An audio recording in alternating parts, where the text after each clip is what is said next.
After you watch this video, you'll realize one thing. Making money is easy, escaping it is the hard part. On the plane, an old man suddenly suffered a cerebral hemorrhage and collapsed, which terrified the 3 flight attendants.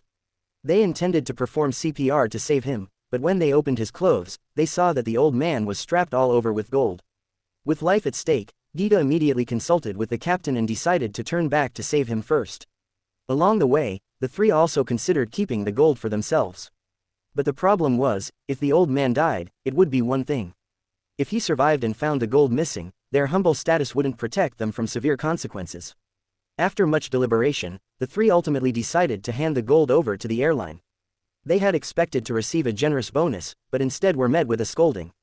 The reason was that there had been a death on the plane, which could seriously damage the airline's reputation.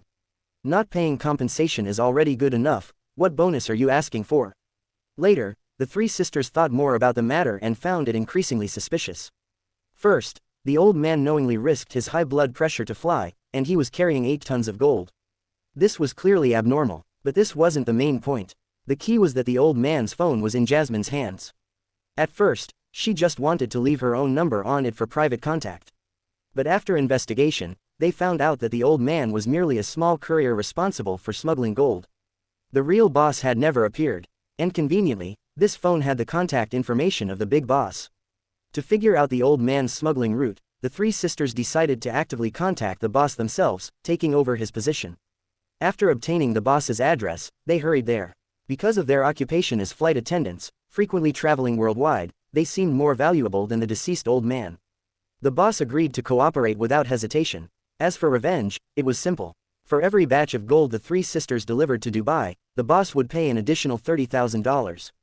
Don't think this is a small amount. $30,000 in India is what a worker might earn in 10 years. Of course, the condition was not to get caught. If anything went wrong, the whole family would pay the price. The method to make money was clear, but how could they get the gold onto the plane without anyone noticing? To solve this, the 3 devised a brilliant plan. The flight attendants melted the gold bricks into liquid gold, poured it into special molds, and once cooled, they had individual gold spheres. Then they evenly coated each with chocolate sauce, laid them out to dry, and finally individually packaged them, disguising them as chocolates to carry along with them. With preparations complete, the 3 changed into their uniforms and headed to the airport.